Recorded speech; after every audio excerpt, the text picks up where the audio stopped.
WWE Hall of Famer and Pro Wrestling Hall of Famer from the Legion of Doom, Road Warrior Animal. And I'm getting ready to do a shoot interview on Hannibal TV. Check it out. Oh, what a rush. So we'll just jump right into it. You were always billed from Chicago. Where were you actually born originally? I was actually born in Philadelphia, city of brotherly love. What was your young life like? You know, I was a lot with me. It was a shoot. I was really an inner city kid from Philadelphia. The very first Rocky movie is the neighborhood I grew up in for the first 7-8 years of my life.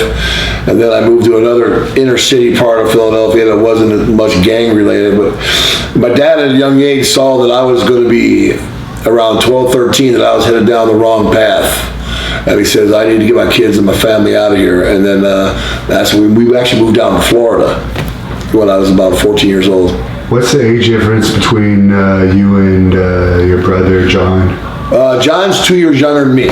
Okay. Although everybody thinks he's older than I am, because he looks older than me.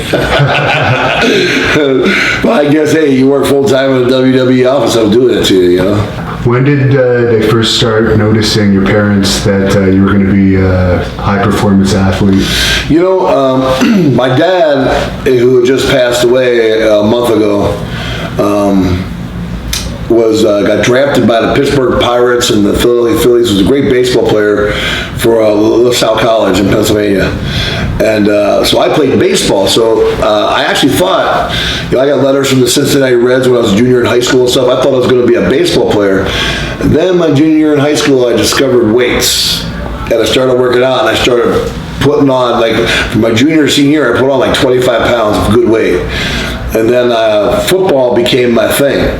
And then I was a decent football player. You know, I was a junior college All-American. I got myself in trouble a little bit in high school. Actually, I got in trouble for tipping over a Volkswagen in high school. And so, you know, my D1 offers went down the tubes. My dad said, you're going to this Lutheran college. Well, I went to a Lutheran college. It was coached by a guy that a lot of Canadian fans will know, Dave Scrine. Dave Scrine coached the British Columbia Lions, 2 Grey Cups. Okay. Retired from coaching because he had a heart issue, then came and coached at my junior college. And then he and a guy named Art Meadowcroft, who played for the Jets, the New York Jets, and then Art Meadowcroft, who played for the Bears, were my coaches in junior college. So actually, my junior college experience was like being at a 4-year school. So I did good, but then lo and behold came my son Joe out of nowhere. So there went the football career. But, you know, I think my dad knew at a young age that I was going to be an athlete, but nobody knows that you're going to end up doing what Hawk and I did in wrestling. I mean, that just was by fate. And at what point did you move to Minnesota? My dad worked for Honeywell, right? So every time he moved from Philly to Florida and Florida to Minneapolis was a job improvement for him. And he was actually vice president of labor relations for Honeywell Incorporated. And so we moved right outside of Minneapolis. I think I moved there in like 1976. It was right at the end in May of my sophomore year in high school. You know, and I was living in Tampa at the time, and I was actually playing varsity football in Florida. And then you go to Minnesota, where, you know, nobody leaves Minnesota. And once you're born in Minnesota, and you're a Minnesotan, because they're all Swedes and Norwegians, they stay there forever. So for me to come in as a new kid into the fold was pretty rough, man. I had a hard time. Luckily, I went in there, and right away I was the strongest kid in school, which gave me kind of carte blanche that, okay, this kid must have something, you know, so it wasn't as hard as it should have been, but it wasn't a fun time, man. I remember walking over to school and kids throwing water balloons at me and stuff from cars and stuff like that, you know, so. At what point did you start bouncing? Started bouncing right when I was, I think, 18 or 19. Which the legal age to even work at a bar was 21, but I was already a big kid at 19. I was 275 pounds, and I was powerlifting at the time, so I started bouncing. I started bouncing at a bar called Thumpers. I actually worked at Thumpers with a guy you may know in wrestling. He didn't last very long. His name was Vladimir Pietrov. He was tagging up, they billed him as being Nikita Koloff's cousin. It was Ivan, Nikita, and Petrov, right? Real name's Al Blake. And I actually worked at Thumpers with Al Blake. And it was only like 2 guys on a night. And a band, like Both Barrels band we were playing, and who loved Both Barrels band at the time, and Jigs Lee was the lead guitarist, was Hulk Hogan. Right. And Hogan would come in and play the bass. And I would stand in front of the stage while Hogan was playing the bass. I was only like an 18-year-old kid. And Hogan had no idea who I was. Hogan don't even remember. Because he was in AWA. He was in AWA, wrestling Nick Bockwinkel at the time, man.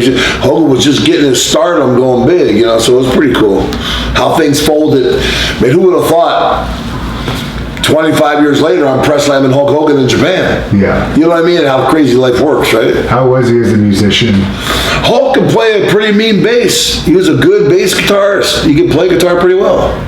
And at what point did you meet Hawk for the first time? I met Hawk, I was about 18 years old and working out at the gym, and I'm doing inclines, and got some, for back then it was heavyweight, like 315 on there, and we're doing reps and inclines. And all of a sudden, we all knew each other. All the guys that bounced knew each other. And we always heard Hegstrand this, Hegstrand that, and Laurinaitis this, or Scott Norton worked with us too. And you would hear that, and Ravishing Rick Rude. And then all of a sudden doing a bench press, and all of a sudden I hear it, boom. He slaps me in the chest in the middle of my set. He goes, Laurinaitis, you ain't right. You shouldn't be doing that. You're doing more weight than me as a young kid, right? And from then on, we became buddies. He would call me up and say, listen, man, I need you to fill in for me to bounce. And I would go down and bounce at this, let's just say it was a gentleman's club.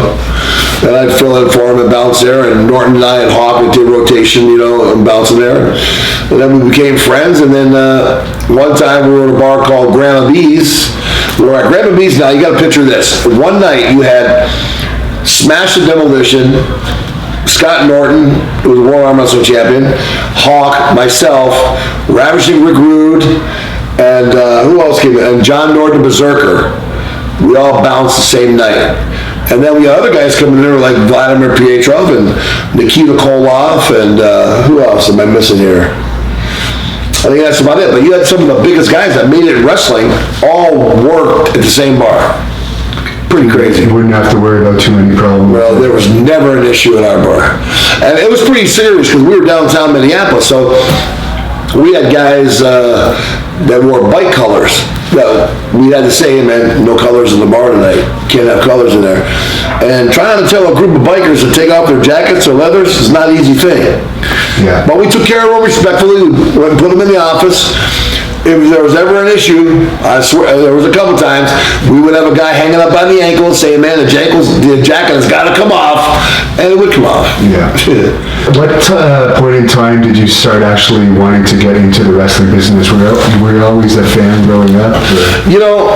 I wasn't, in Philadelphia, sometimes my dad and mom let me watch wrestling, and I was a real big fan. I loved Bruno Sammartino. Right, Bruno, I watched Bruno wrestle a bunch of times, and then I kind of got away from it. And then in Minnesota, one time I was working, my mom bought me a membership at this place called The Gym, right? My first membership, he bought me first at Ventura's Gym, Jesse Blotty Ventura's Gym. Then when that one was done, the gym opened up, because the guys were bouncing it, you gotta come try the gym. So I went in there, and I'm working out, and again, in comes Hulk Hogan and a guy named Dizzy Ed Boulder, who was Brutus Beefcake. Back then, they were both all jacked up and huge, and I looked over at Hogan, I said, holy God, look at the size of that guy, man. And I'm watching him work out, and I'm going, okay. And I said, who's this guy? I'd never seen him before. That's Hulk Hogan, he's wrestling Nick Bockwinkel. So I went to the St. Paul Civic Center that night, and sold out 20,000 people. And I said, this is pretty impressive. Then at the same bar, Grandma B's, Ed Sharkey was the bartender there, and Ed Sharkey had trained Jesse the Body Ventura of how to wrestle, right? And I knew Paul Ellering because Paul Ellering was a junior national champion powerlifter. And so I knew Paul from the powerlifting ranks. Just you mentioned you trained at Jesse's gym, and Eddie trained Jesse. Did you know Jesse at all in those early days? You know, I didn't know Jesse at all that well. A lot of guys that I played junior college ball with worked out at Jesse's gym and knew Jesse from that side because he was from the other side of Minneapolis. And I knew of Jesse, and then my mom bought me my first membership because there was only 2 kids in my high school that worked out. Me and this guy named Gary Tunsky, who ended up going on to be Mr. Universe. And so we went to Jesse's body gym together. We drove an extra 20 miles just to work out. It was the only gym we knew. Unless you wanted to go to a prissy sports and health club, and that just wasn't me back then, right? So that's where I met Ed Sharkey, who trained Ventura, was working at Grandma B's, and said, hey guys, I'm going to do a wrestling camp. You guys interested? And in the beginning I said, nah, man, I'm not going to do that crap. Come on, you know? And I'm trying to find, I got a son to support, I'm trying to find a real job. And so at that time, I was getting ready to try out. The USFL contacted me, United States Football League, and I was going to do a tryout for trying to get on some team with the USFL. I was hoping the New Jersey Generals with Herschel Walker and everybody else. So I'm training, trying out, and I figured, well, what do I got to lose? I'll go through wrestling camp at the same time. All the pummeling and stuff would be good wind for me, right? It's an anaerobic for me to do. So I'll do the pummeling, and I said, if it works out, it works out. Well, about a month before the tryout, Rick Rude and I and Hawk were walking to go eat at this place called the Jolly Troll Smorgasbord. We always ate a smorgasbord, because we were poor. It was cheap and we get a lot of food, right? The phone's ringing. Now, at the time, Rick Rude had a lot of babes, man. He had a lot of girlfriends. Drew was a good-looking guy. Tom Selleck look-alike, right? Phone's ringing. We said, Rude, let it go, man. It's just some girl calling you. Let it go. No, you never know. And Hawk and I kept walking. It was Ole Anderson. He owned Georgia Championship Wrestling. He says, hey, I want to bring you, Joe, and Mike down to Georgia Championship Wrestling. What? So Rude comes out and goes, hey, guess what? We got to go down to Georgia Friday. It was Tuesday. And rest is history, man. That's how we started. And out of all those guys that you train with, they're all known as pretty tough guys, including you. Who would say, other than yourself, would have been the toughest out of that? Well, I think the guy that was the most surprising was Scott Norton. Okay. Because he was so big but so fast for a 370-pound guy, man. He ran literally like a 4.840. Yeah. At 370, that's pretty impressive. And he was so explosive. He was like a 700-pound bencher and stuff, So it was, he probably was the hardest hitting guy. For Rick Rude, there's been rumors in recent years that he actually overdosed on purpose. Do you believe there's any truth to that? I've known Rude since high school, man, and he, God, you know what? That wouldn't surprise me. I don't think that is what happened, but I knew Rude had, I think, a little bit of a depression problem. And for the way he looked, he was always ripped up and looked good. He actually had a little bit of a self-conscious issue. You know what I mean? He always was wondering how he looked and how he was. So that comment really doesn't surprise me. Now, I know for a fact, I know Rude really well. Yeah, he liked to smoke a lot, right? But he was a Percocet guy and a Percodan guy. I knew that for sure. I think that was one of the drugs he OD'd on. I never read the toxicology, so I don't know exactly what he died from. But, he and I bounced at a place called George's in Philly together, some Greek place. And we got to talking a lot. And I can see that tendency, though, what you're talking about. I can see that could be a possibility, but I really can't say for sure, man, Were you friendly with him still in later years? We were friends up until he died. I went to his funeral when it happened, you put him in a mausoleum, it was a shame to see a guy that young pass away, you know what I mean? So, did you already have the Road Warriors gimmick in mind when you went to Georgia? No, we went down there and when we went in the hotel room with Bill Watts and Ole Anderson. He says, we're going to call you guys for the world. Actually, the way it started, here's the way it started for sure. I went down there with Rick Rude first in the very beginning, okay? Hawk actually went and worked for a guy named Al Tomko up in Canada, right? Okay. And when Rude and I went down there, they called me the Road Warrior by myself. But there was a big buyout going on with this guy named Jim Herd, right? Jim Herd was trying to buy out Georgia Championship Wrestling, and there's a big feud going on. So Ole Anderson didn't want me involved in all that crap, so he sent me to Jim Crockett Promotions in North Carolina. He'll send you there for a month and bring you back. Well, 2 months, 3 months, 4 months go by. Right now it's Christmas time, and I was literally wrestling 9 times a week, twice Saturday, twice Sunday, and making $150 total.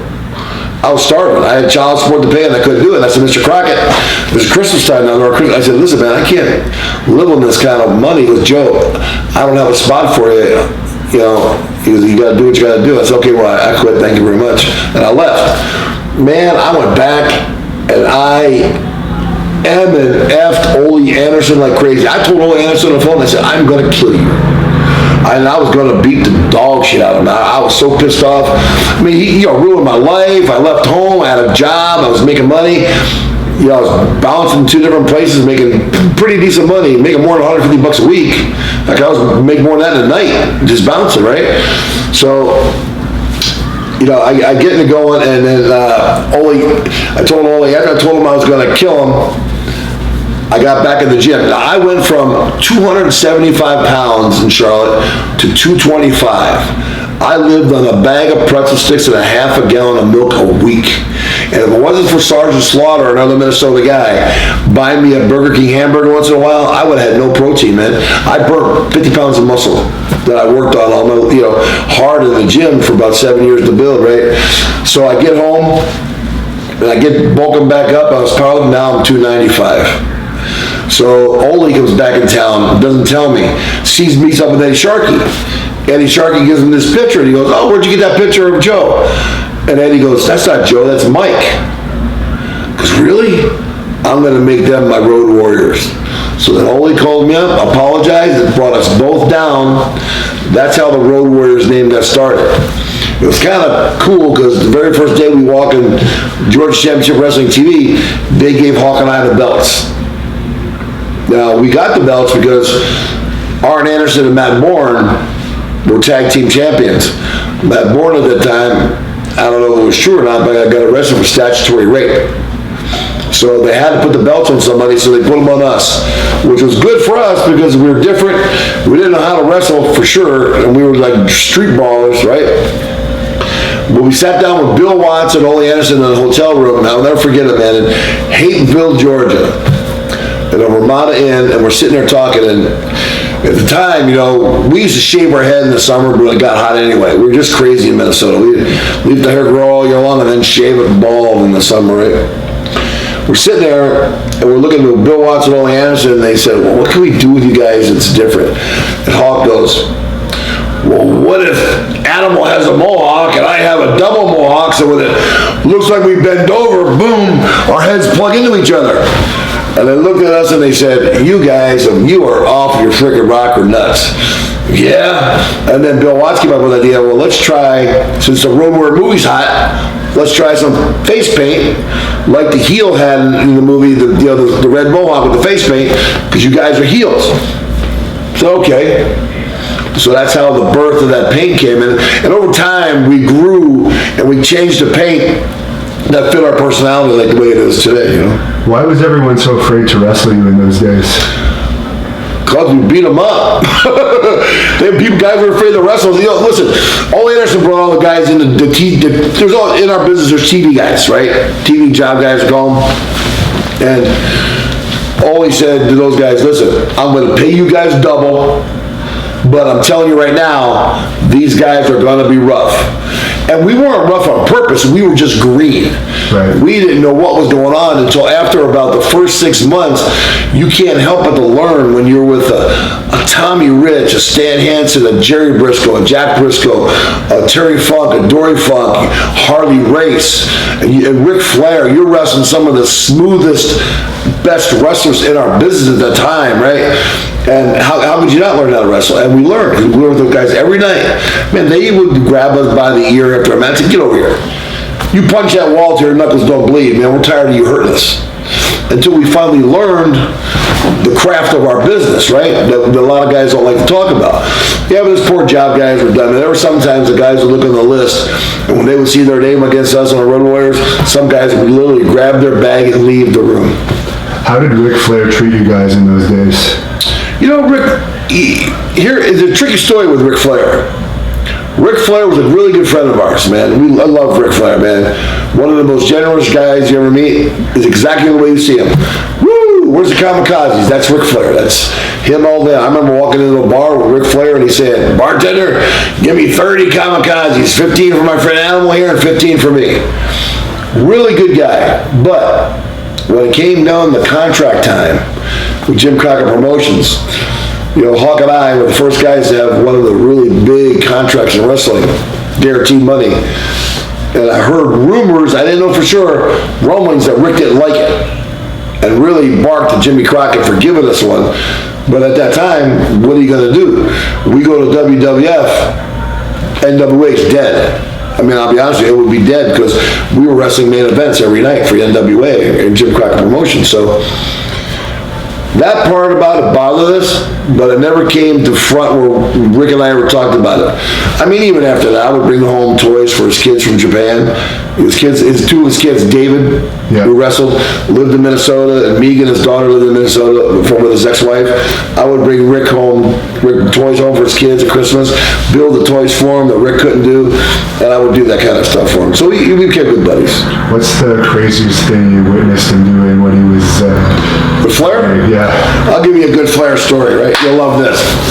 We're in Las Vegas, Nevada. Now, I'm not a partier, right? I was never a big drinker, partier. I left that to my partner, Hawk. Hawk partied enough for both of us. My wife could tell you that, because she knew Hawk better than I did. Party for both of us, right? So, one time we're in Vegas.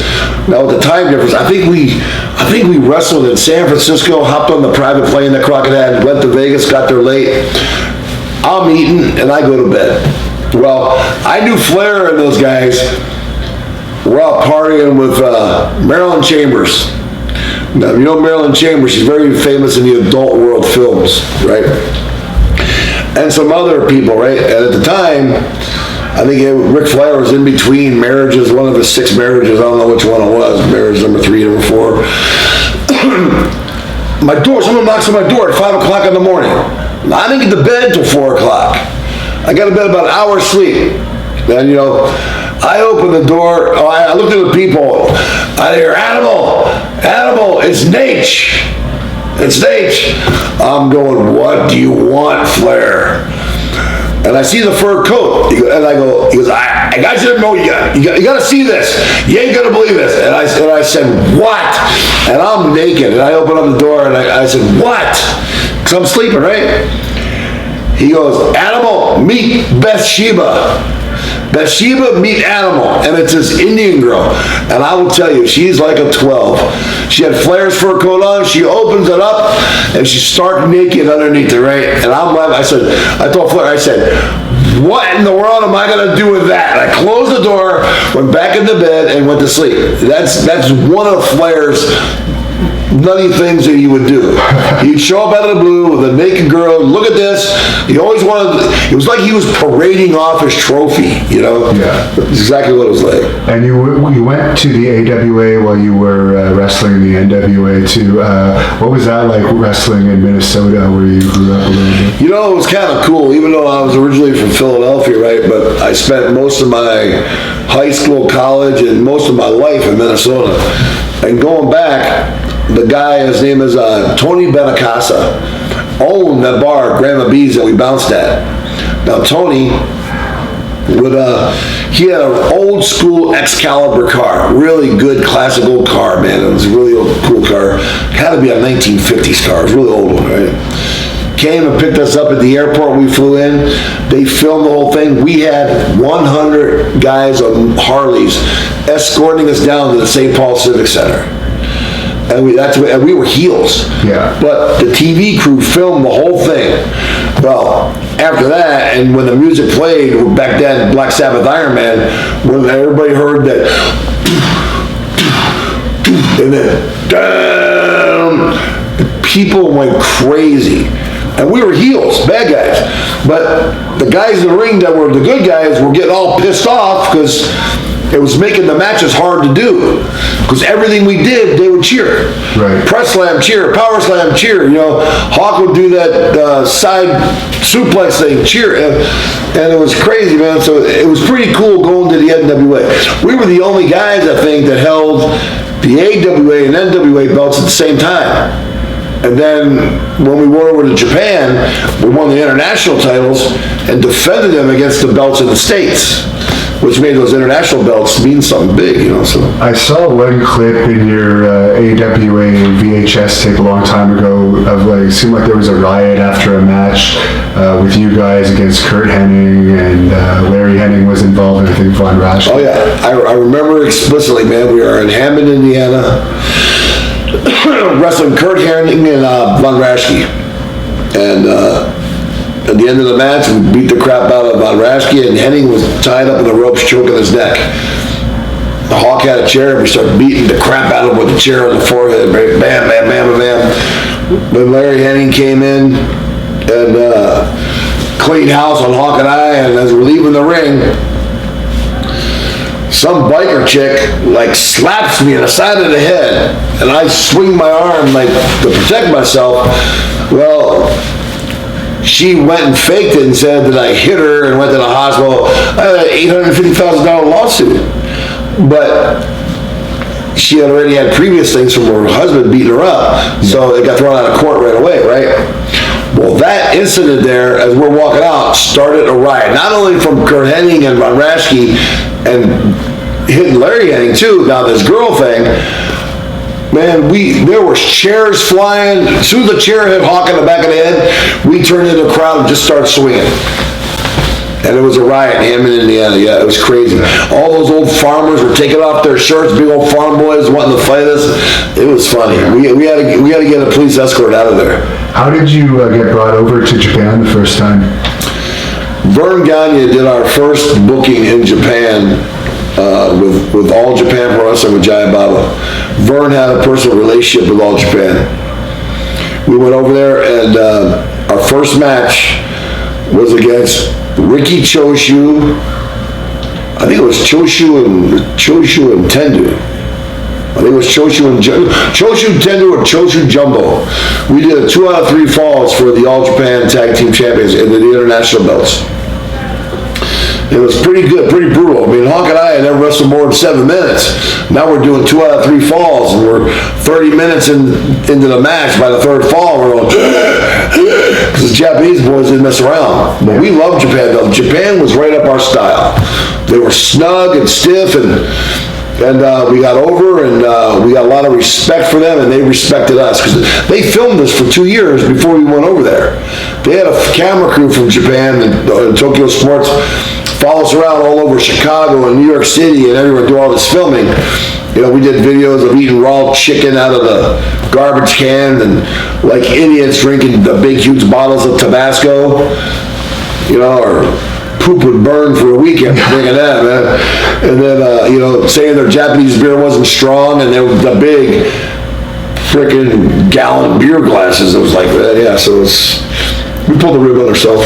Is there any reason why you guys never fought Brody and Hansen? You know, I just think the timing, it wasn't in the cards. See, there was an issue when we first went to Japan. Brody had a problem with it because he knew that we were going to get over huge in Japan, right? Just with the Japanese love, with the silver and black and painted faces and just our attitude. And Brody was the only guy over there with that kind of attitude. And he didn't like it very much, so Brody kind of stayed away. We were friends with Brody, but he just kind of stayed away. Now, we wrestled Stan and Harley Race and had a beatdown in Cleveland, Ohio with the Chicago Street Fight. It was brutal. All of us were bleeding. Stan Hansen was blind as a bat, right? Would kill everybody with that stupid cowbell of his. Bam! Slice you open, right? It was pretty bad. But yeah, Brody was a good guy. I mean, I'll never forget. You want to hear Brody's story? I'll tell you Brody's story. Jumbo Tsuruta in Japan, right, would always screw up Hawk's high spots. Everything I did with Jumbo, he was smooth as silk, easy. Every time he got in the ring with Hawk, he'd screw it up. Well, after about a 2-month tour, Hawk's pissed off. Jumbo screwed up every night for 2 months in Japan. And tradition in Japan, you gotta really be respectful. You don't kick doors, you don't break windows, you don't break glass. Well, not Road Warrior Hawk. Hawk comes out of the ring one time and kicks that door open into their locker room and their glass shatters. He goes, "Come here, you noodle sucking son of a bee," you know? He goes, "I know you understand English. You better quit screwing up our high spots or we're really gonna have issues." Jumbo Ceruto was 6'8", 300 pounds, right? You know, and Hawk's yelling at him saying, "Hey, I can hit a lot hard throwing up than I can down," you know, to the big tall guy. And Jumbo's eyes went up, and since then, they never had an issue. We go back to the American locker room, and there's Brody by himself. What does Brody do to break the ice? He finds our face paint. Well, he puts face paint on his penis and says, "Hey, look, I got the third Road Warrior." Again, that broke the ice, man. The whole locker room cracked up, and from then, we were good buddies with Brody, you know. Is that why you never worked for WWC Puerto Rico in later years after you passed? You know, out of respect to Frank, we didn't go back to Puerto Rico for a while. I mean, we wrestled Carlos Colon a bunch of times. He and Abdullah, we wrestled in the outdoor stadium there and sold it out and had a great match with him. I'd love to do it, but you know, out of respect to Frank, we never went back to Puerto Rico. What was Lex Luger like to work with in NWA? Like a robot? No, Lex is one of those guys, you know, a lot like my partner Hawk. I try to tell him, I said, "Listen, you're already a big guy. You don't have to walk around like a big guy. Let the wind out of your sails. Be smooth. Let's be easy." But Lex is a great guy, man. He's always been great to me. I've got along good with Hawk, and I've got to go good with Lex. And you know, everybody kept saying, "Oh, he's got this kind of attitude or this kind of issue." You gotta take it for what it is in this business, man. This business is made up of pretty weird personalities. And Lex was no different, and we were no different. So it all gelled together. How was Dusty Rhodes to work with as a wrestler and a booker? Dusty was a piece of cake. Dusty could make anybody look like $1 million. I mean, the one time, the action spot where Hawk and I jumped in the ring and I dug his eye out with a spike, I still have people 30 years later saying, "Where's that spike? You really dug his eye out. Did you really hurt him?" And really believe it, that's what happened, right? And then as a booker, he had such an ingenious mind. I mean, he made he and Hawk the 6-man chance. People believed it. When he wrestled Flair, people believed it. Dusty could go either way, babyface or heel, and he was just a master of his craft. I had a lot of time, I miss Virgil, man. Dusty was a great guy, and you know, his wife Michelle was a great person. I really, when he passed away, I saw him about a month before he died, man. It really bothered me. Was it Dusty that came up with the idea for the scaffold matches? Yeah, those stupid scaffold matches, man. I did like 100 of those things. We did them all in the Great American Bashes, and every 2 years in a row, every summer. And they were death-defying. I mean, seriously, if our own crew didn't put them up, we would get halfway up and they would be swaying a foot either way. And you know, when I was 320 at the time up there and Hawk was 270, just our weight alone was too much weight for it. And then you had the Midnight Express on top of it. Yeah. It was swaying pretty good. And then when you do a lot of them, you start getting gutsy, and I started throwing drop kicks on those scaffolds. You imagine the sound that makes when 320 pounds comes crashing down on hollow metal? Yeah, it was pretty brutal.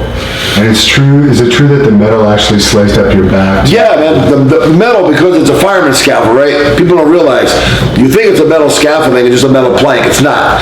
It's got little hooks that stick up, because when it's wet, when the fireman got to walk on it, their boots got to be able to grab. So every time you took a bump and fell on it, on your back, you would have 100 little holes in your back. You would have to put Neosporin all over your back after the matches and really make sure it was clean, otherwise you get an infection, you know? Do you think WWE would ever risk having a scaffold match in this day and age? Sure they would. WWE will have a scaffold match and they make it their own invention, like it never existed. And is it true that Powers of Pain actually quit the NWA because they found out they were supposed to have a series of scaffold matches? The Powers of Pain were getting ready to have a bunch of scaffold matches with Hawk and I. They literally, I helped Warlord get in the wrestling business. They literally came to me and says, "Joe, what do you think?" And I'm the one that told them, I said, "Go." go to WWF, man. I said, you're gonna fall. I said, Terry, I said, I'll tell you what now. I said, Hawk and I are not falling off that scaffold. I said, Warlord, I said, you're 370 pounds. You're gonna fall right through and kill everybody. Barbarian was 320 pounds. I said, you guys are too big to fall, man. I said, I would not take that fall. So I told them both to leave. I said, no hard feelings, go. Did you laugh when you saw Jim Cornette fall off the stage? Oh, bro. One of the funniest moments in wrestling. And I'm holding Jim Cornette. Now, listen, you gotta understand the story, man. It's funny as hell. God rest his soul to Big Bubba, Boss Man, right? Boss Man and Hawk were like this. They rode together, and I rode with the guys that worked out, right? And I say that in the sense because those guys rode with the smokers. Right. They loved to get high. yeah, So they got high before the scaffold match. Boss Man was high as a kite. Nobody could tell because he had the sunglasses on, right? So I'm holding on to Cornette. I give Jim Cornette props. He's afraid of heights. Definitely afraid. He doesn't fly. Definitely afraid of heights, right? He drives everywhere or takes a train. Just hold on to the scaffold. I said, Jimmy, you got it? He goes, yeah, I got it. And I'm telling Boss Man, I yelled down, hey, you ready? Now I'm thinking, how's Big Bubba or Boss Man gonna catch Cornette? If he does catch him, Cornette's like a 240-pound sack of crap. He's gonna kill him. And then I told Boss Man, you ready? And I said, okay. I said, go. And Boss Man's standing like this. And it's 3 feet off and misses Cornette. And Cornette falls and hits and both knees went pop like a big 2x4. You hear them both go. He blew out both knees in that one deal and was screaming. And Hawk and I are belly laughing on the scaffold. He's yelling, he's lying in pain. But it was so funny. You had to see Bubba stand there like this and his head up and just go like this and watch Cornette hit. It was, you had to be there and involved in the match because it was, bro, it was so funny. We laughed our butts off of that. and I just brought up the Powers of Pain. Around this time, that's when the Blade Runners popped up, Demolition, Powers of Pain, lots of copycats. Were you guys offended at the time? You know, bro, many imitators, no duplicators is our philosophy. And Ellering taught that us early. He goes, you guys be secure. First of all, you're the first of your kind. And nobody's going to be able to touch what you guys do together. I mean, look at it. Even Sting and Luger, they didn't have a chance as the Blade Runners. They would have never worked. Because you have to be able to do what we did. We were real guys that were from the inner city. Real guys portraying a real gimmick. You know, the things we always said in our interviews and the things that we said we did, we actually really did. We actually really did collect money for people. We actually really did do some things we really can't talk about. I mean, we actually did, and I ask God for forgiveness all the time, hurt people. But that was the nature of our life. We had bills to pay, and when you're a kid starving in the city, you got to do what you got to do, right? And so we did things like that. So that's what helped us be us. And when you try to get two wrestling guys to be badasses, it doesn't always work. I mean, God, Demolition, both those guys are my friends, but even Demolition are two wrestlers trying to be tough guys. It's fine when you're in a territory when you're the only guys there, but then when you bring in the real McCoy, the people go, oh crap. And I think that's what Vince McMahon saw, and that's why Vince had us kill Demolition first match. You know, and that's why, you know, and the Blade Runners were never going to make it anyway, and down at UWF. And Jim Crockett came to me and he says, hey, what do you think this kid, Sting kid, that paints up his face down with Bill Watts? I said, Jimmy, I said, if you like him, I said, bring him in with Hawk and I, we'll make him a brothers in paint. We did that, started doing some six-mans with Sting, and then Sting went off with Flair, and then the rest is history with Sting. Is it true at one point when you were working for Crockett that you actually lived with Jake Roberts? I lived with, it wasn't with Crockett, it was back with Georgia Championship Wrestling. Okay. I lived with Jake Roberts. And boy, was it one of the most interesting 6 months of my life. He said actually a few times that guitar shop from Honky Tonk Man caused his drug addiction that he developed in later years. Did you ever notice if he partook in anything? Well, what was the cause of it 10 years before that? I mean, Jake, listen, since the time I knew Jake was a party guy. When we lived together, he was a party guy. Because he and Hawk would go out partying together. And I knew that for a fact. Back in 1983, they were partying together. When Jake and I were living together until Nikita came down and stayed with us. And then Jake went and lived with Hawk. Because they like to do the same thing. So, yeah, man, no, he didn't start drinking and doing all that stuff because of Honky Tonk. He may have stepped it up a gear, but he was doing stuff before. And when Crockett Promotions turned into WCW, what are your memories of that and the differences between before and after? Well, it instantly got bigger. Once we got on TBS and doing all that stuff, and then we started doing all these, little sound bites for different cable companies throughout Canada and the US and Puerto Rico and stuff, you can see it starting to grow. And it was fun, man. The wrestling business was fun back then. You're never ever going to see a time in the wrestling business where the guys all meshed and got together like a brotherhood.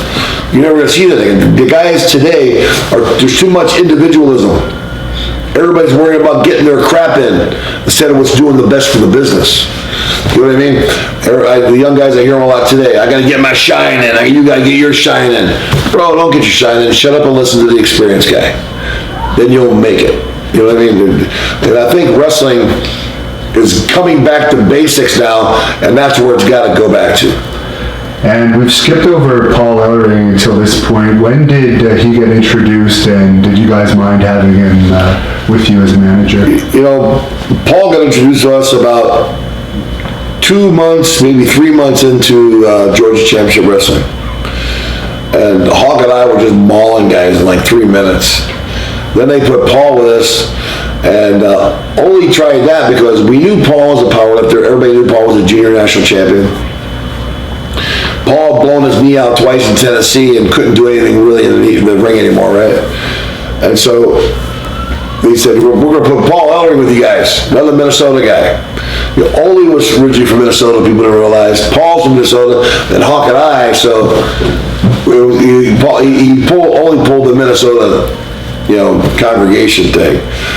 We let Paul talk and then let Hawk and I say anything for the first 4 months. Then we got to say one-liners. And then we would talk to Paul, and Paul would tell, oh man, try this. And we would hone it a little bit until we got to where our interviews were actually people touted it as some of the best in the wrestling business. Right up there with the Rocks. We were a pretty good hard sell promo, so we could do good interviews, And what do you think of him being back working for WWE now? Listen, Paul's a great guy, man. Everybody asks me, what do you think? Paul's got a new team, Listen, you can't compare it to the Road Warriors because there's never going to be another Road Warriors. The wrestling business will never have another tag team in it that was main event everywhere they went. That's never going to happen. So people need to get used to that and realize that fact. Now, as far as Paul helping out the young guys, more power to the young guys. I hope they learn. I mean, I really, to be honest, haven't seen them wrestle, so I don't know how good they are or how bad they are. I get mixed reviews all the time when the fans are blunt honest, man. That's one thing about a wrestling fan. Sometimes you may go in the front row, the IQ may not add up to 10, but they know everything with wrestling, and they're smart. Some of the smartest people I ever met are the wrestling fans.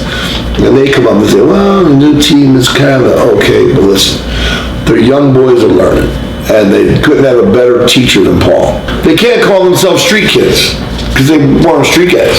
Yeah. You know what I mean? You start off in the business going through camp getting paid. Yeah. They paid me going through camp. They signed the guys before they go to camp. But hey, more power to them getting contracts. But what you can't do, and this is where, what was the other team there? The Ascension. Yeah. I got asked about the Ascension all the time. What killed the Ascension was they did an interview and they said, hey, if the Road Warriors were on the railroad track and we were coming down the road, we'd not go off the tracks. Well, first of all, you're dead in the water by copying a Road Warrior interview. Because nobody can do that interview better than Hawk and I, right? So that kills you. Second thing that kills you is you're trying to badmouth us.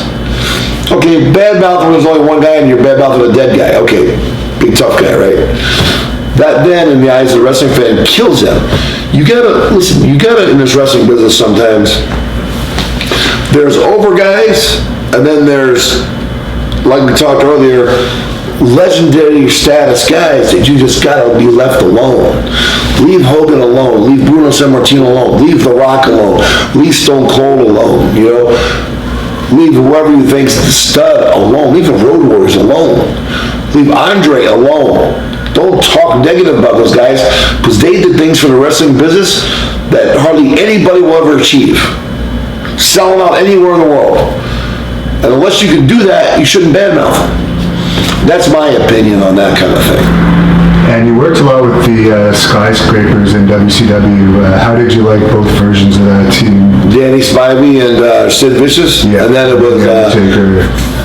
Future Undertaker. It was Mark Callis at the time. You know, I'll tell you what. Both their teams could work good. Sid was young at the time and green a little bit. Danny Spivey worked fine. I mean, they worked like the big guys like they should. And for us, it was good because it was big guys that could make us sell.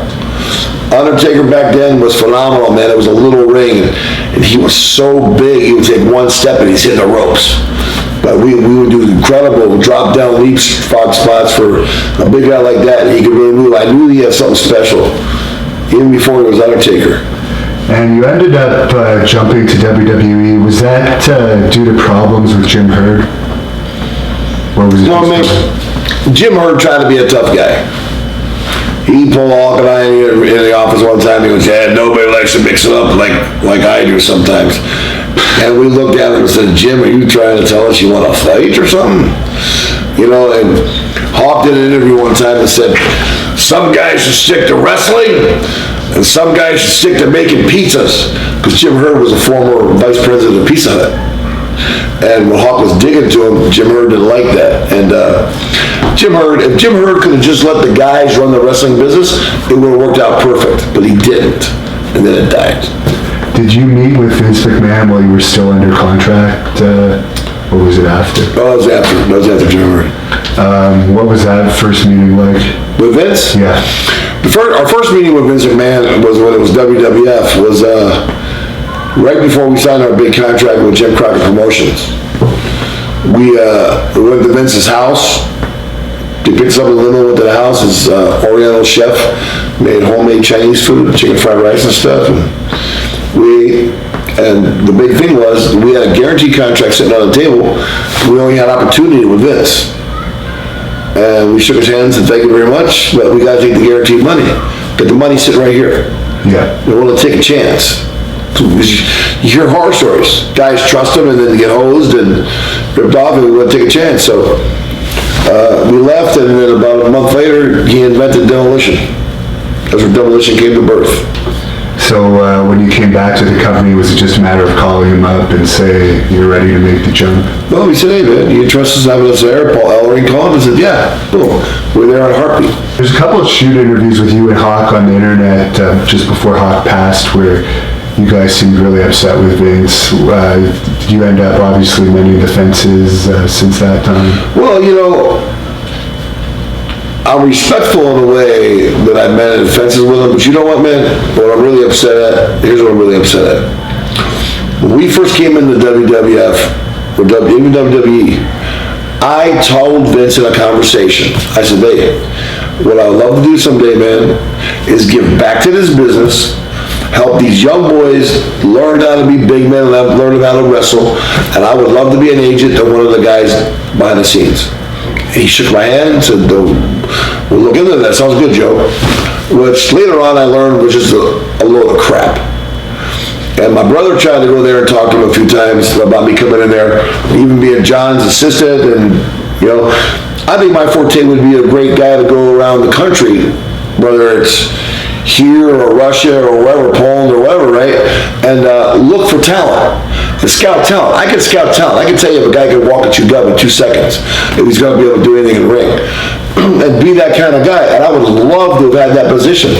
But every time my brother John will come back and say, nepotism, Joe, nepotism, Vincent. You can't have nepotism, John. Although Vincent's got Stephanie and Shane and his wife all involved, where's the nepotism there? It's okay if you own the company, I guess. But to be John's brother, I guess, was going to be too much of a power play. What kind of power play are we going to play? I'm trying to help build the business. And all I want is security for my family at the time. Give me a contract, I'll be a dedicated employee. But they never did that.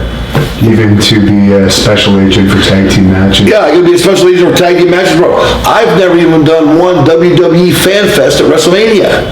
Can you imagine that? I'm on their website as part of the greatest tag team of all time. I'm on every video game, but I've never done a fan access. And you brought up quickly the Demolition feud was really scrapped very fast. Was that just because it wasn't believable to fans, or do you think they could have done more with it? I think, and I can't speak for Vince, I think in their mind, we got the real McCoy, time to squish the imposter. That's what I think they were thinking. That the fans weren't going to buy a long angle. Me, myself, I think we could have probably worked 2 years out of that thing and drug it out. Cage matches, scaffold, whatever we wanted to do, they just didn't want to do it. And when I interviewed Demolition, they said they particularly disliked the matches when you guys were teaming with the Ultimate Warrior. Oh, yeah, who wouldn't? Yeah. Poor Demolition had to get killed by one guy pretty much. Here we are, making each other look good, and the Warrior comes in and kills everybody. And when he does his finish, he's doing our move. Press slam, drop behind, clothesline, splash. We did all that stuff. We didn't more Warrior got half his moves from. Was the stuff that we did. You know what I mean? So, I mean, yeah, and the Warrior in his young age, God rest his soul, man, was very, very, wild, you know, crazy. He was known for being a bit arrogant back there. Was he nice to you guys since? Oh, he always Hawk and I always got along good with the Warrior. Jim was always a good guy to us, and we were good to him. And you won the titles from the Nasty Boys the first time. What are your memories of that in Madison Square Garden? You know, even though our wrestling business is entertainment, Hawk and I won the NWA and AWA titles, right?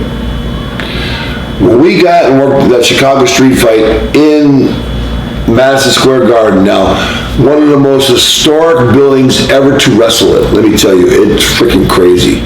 Crazy loud, everybody, you look in the audience, and you see Lou Ferrigno, all these big, huge monsters that grew up in New York City, right?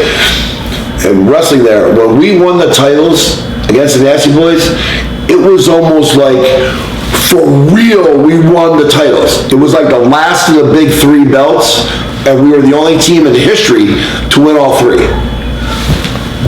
We got if you watch the match back, literally a 10-minute, and we were last match, a 10-minute standing ovation with our music playing, hold up the belts and beat it. Bro, it was wild, crazy loud from bell to bell. And how did you like wrestling them? They were pretty, they were good at taking beatings and giving beatings. Oh, bro, they were so brutally stiff, but you're right, they were good at taking beatings and giving beatings. The Nasty Boys were a good heel tag team. And what was the reason that you guys kind of disappeared from the WWE before WrestleMania 8? Well, I'm sure it had to do with Hawk getting suspended, and we had to take some time off, I'm sure. That was around the time they were testing for drugs. They were testing for drugs, and Hawk had failed a drug test and give you a 3-month vacation. And I guess you had to... Because I'm his partner, I had to take a vacation too. Was it at that point that you noticed the stuff with Hawk outside the ring? Well, you know, I knew Hawk partied all the time. It wasn't a secret. But over the years, it seemed to get stronger and stronger and stronger. And, you know, I loved Hawk like a brother. And I just had a hard time watching it, man. You know, my poor wife, before I even started dating her, was a good friend of Hawk's, and we'd go down to the hood and pick up the guys that were partying, you know, and had to go find him at 4 o'clock in the morning because he's somewhere he shouldn't be, and so somebody wouldn't shoot him or something, you know, and it's just, it killed me inside to see Hawk go down that path, man. But, Hawk was a man's man. You couldn't tell him what to do or what he should do. And when they brought you back, they brought Ellering in as your manager. What was the reason for bringing Ellering in at that point? I don't know, man. They brought him in as our manager, and then they got rid of him right away. Put him with DOA. They turned on us, and that was, to me, I thought that was one of the biggest travesties and mistakes you could have done. The people were happy to see Ellering and us back together again, and all of a sudden, they beat us. That was crazy. And what was the idea behind giving you guys Rocco? To burn him. I hated that frickin' puppet. Yeah. Are you kidding me?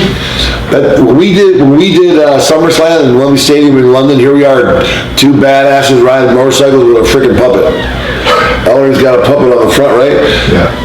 That doll never made it back from London, I'll tell you that much. Did you ever find out which agent came up with the idea? No, I think Vince said he came up with that idea. At the time, our gimmick was over so strong, it didn't matter who we fought. The people think, Vic Roberts going to kill him. Natural disasters, it didn't matter if it was Hercules and Paul Roma, it didn't matter if it was the British Bulldogs, it didn't matter. The Hart Foundation was a babyface tag team time. We wrestled them for Coliseum Video, and we got a standing ovation. Right.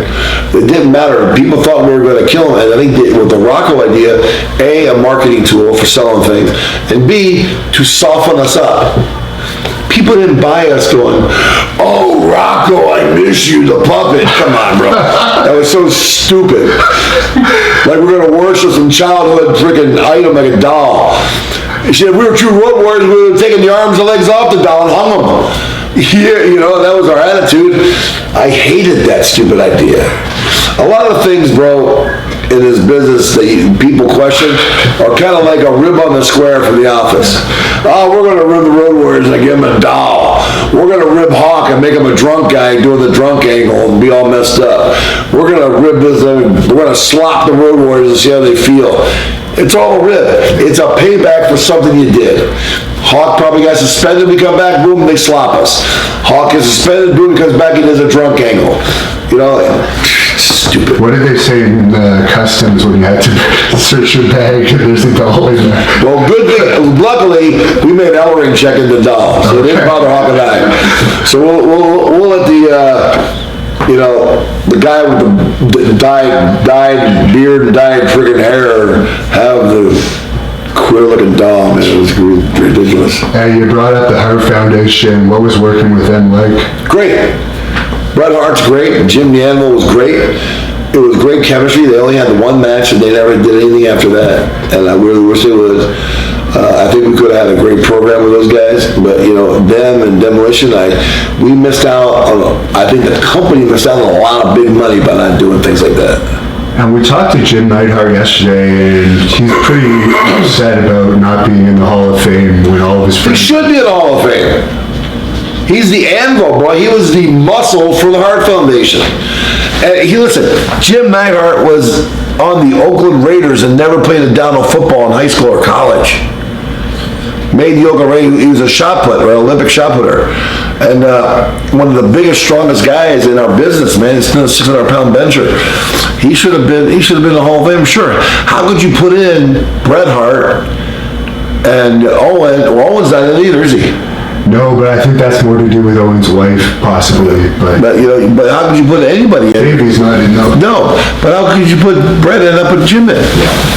And what exactly happened at that SummerSlam '92 that Hawk left the company after? Well, I guess he didn't. Hawk, Jake Roberts, and like John Norton Berserker, all were going to fail the drug test. I don't know for sure, but I'm going by what Hawk told me. Back then, Jake was like this. Jake was a stir-the-pot son of a gun, bro. He told Hawk, "Oh, Animal's not on your side, bro. He's stooging you off and doing all this stuff." And I told Hawk. Hawk even apologized afterwards because we put a rift between Hawk and I. And so, he goes, "Joe, I know you never would be that kind of guy. I know now, But back then, Hawk was all messed up on a lot of things, and it was buying everything that Jake was saying. Man, some guys in the business, bro, will feed your ego and feed you with stuff you want to do, because they want to put that stiletto in your back and climb the ladder that you're climbing. Now here we are, SummerSlam.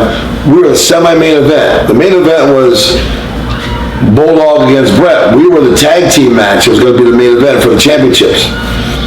Well, Hawk got wind from somebody that he and Jake and Nord were going to get suspended. What does he do? He starts chewing Placidos. Well, Placidos are like liquid Valium and liquid heroin all mixed together. They just mess you up for like 6 hours, I guess. I've never done one. But Hawk chewed 2 before the match. And we're sitting there on motorcycles talking to Vince McMahon, and Vince is telling us what he wants us to do, our entrance and stuff like that, to get it down right, because it's the first time, Wembley Stadium, 90,000 people, right? And Hawk's going, Vince, wait a minute here, hold on. He's all messed up, bro. And Vince is looking at me, giving me distinct face and evil eye, like, what am I gonna do? He's a grown man. I can't help what he puts in his body. I don't feed him every day. You know, and we went from semi-main event to, I think, first or second match. Didn't matter though. If you watch back, the ovation Hawk and I got, and you know, in England, because of the rugby and the soccer, they play those big horns that go, Yeah. dun, dun, dun, dun, dun, dun, dun. And at the end, they were chanting LOD, and all 90,000 were chanting in unison. It was so loud, I couldn't hear our music playing, and I couldn't hear the motorcycles running. It was crazy loud. It was unbelievable. And you ended up hurting your back in a match after that. I guess you were against the Beverly Brothers or something? Yeah, but when Hawk got suspended, or quit, when Hawk quit, I honored all the bookings like a businessman should. I wasn't just going to quit with Hawk, right? So I finished up the bookings, and I had a booking in Japan, wrestled the Beverly Brothers in a 2-on-1 handicap in the Tokyo Dome. They gave me a double suplex, and I landed on my side and threw out my back, and I ended up herniating 2 discs. So that kept you out for numerous years. Well, that kept me out, and then, you know, like a smart guy, I had a disability policy, and I collected on that, and you had to wait a number of years collecting it while they paid you, so I was stupid to not to go back to work. But the policy that I had read that I could go back to work, so it worked out in the end, you know. And around that time, Hawk started teaming up with, I guess, Kensuke Sasaki in New Japan. Yeah. Kensuke is his name, and Kensuke was a young boy when we went over there from New Japan, and then, you know, the Japanese office said, hey man, my animal's hurt, do you mind helping us build this young kid up, because they wanted him to be a single champion someday. And Hawk said, sure, and Hawk asked me, and I said, I don't care, man, go do what you want. And then he went over there, became the Hellraisers, and they did pretty decent, but then Kensuke started going off on his own and became a stud, you know. And you ended up re-signing with WCW in '93 for a bit, but you were in a non-wrestling capacity, I guess, for some of it. There was a lot of it. I mean, I had to do tag team matches. That was my deal with them. That was my deal with my insurance. My insurance company really didn't understand that I control everything in the ring that happens in wrestling. So they said, okay, you can go back to wrestle if you wrestle tag teams. Who were you dealing with in WCW at that time? Who was I dealing with? That was Eric Bischoff? Yeah. Bischoff, I think. And how did the company change between then and the time you left? Well, I mean, the company grew fast. I mean, the company was growing, but I knew for Hawk and I, our life was in Japan. Right. You know, and Japan was always there for us, so that's what we started doing, going back to Japan. What did you think of your matches against the Steiner brothers? I think they were good, solid matches. I mean, definitely believability, because we killed each other. And we interviewed Scott actually once, and when we asked him who would win in a shoot between the Road Warriors and the Steiners in your prime, and said because of their amateur skills, the Steiners... Oh, bullshit. By the time they would go for a single leg, they'd be knocked out. As soon as you dive, you're punching down the back of the head.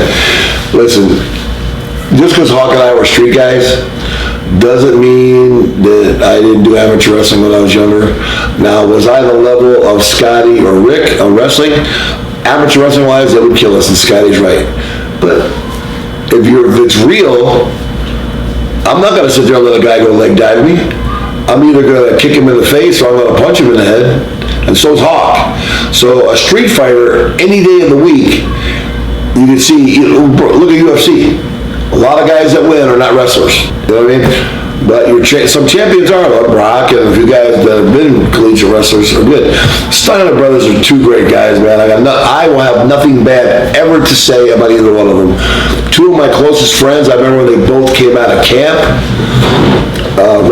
Rick came out first, and we were in the AWA. Actually, we were filming TV in Winnipeg. What was it, for TSN TV, I think it was? Okay. And because back then the rules were you couldn't film in the United States and carry the film over.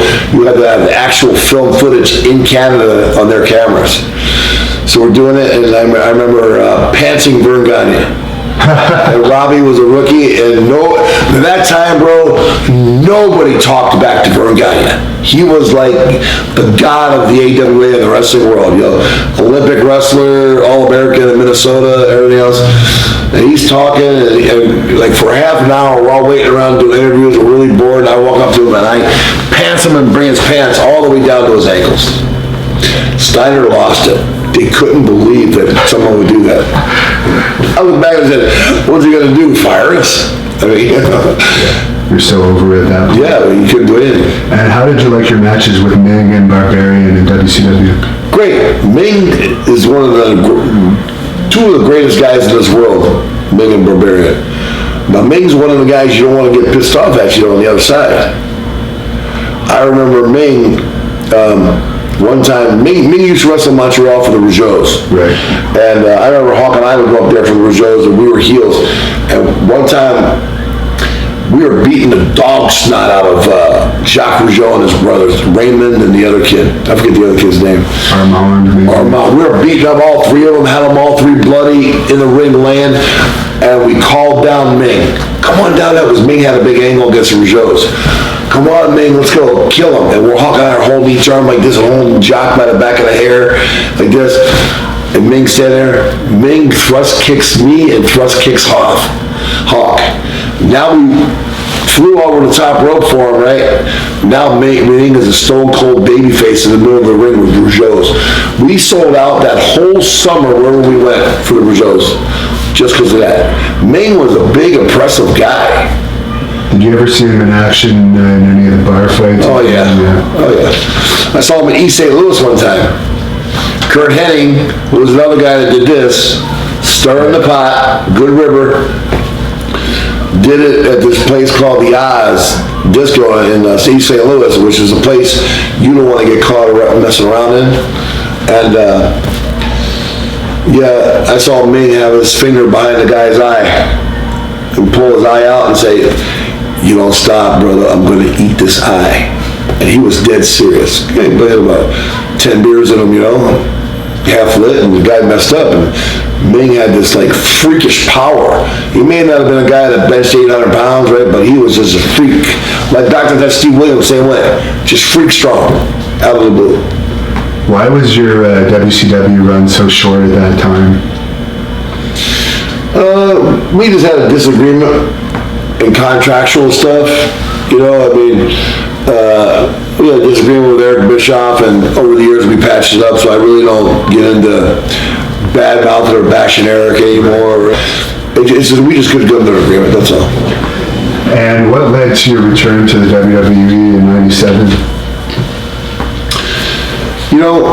Hawk went through a bout of interferon treatments for hepatitis C, and was cured, went to treatment centers to clean himself out, and he just wanted to prove to Vince McMahon that he was okay. Yeah. So that's why we went back, and just curious, from my own knowledge, did they know he had hepatitis C before he was cured?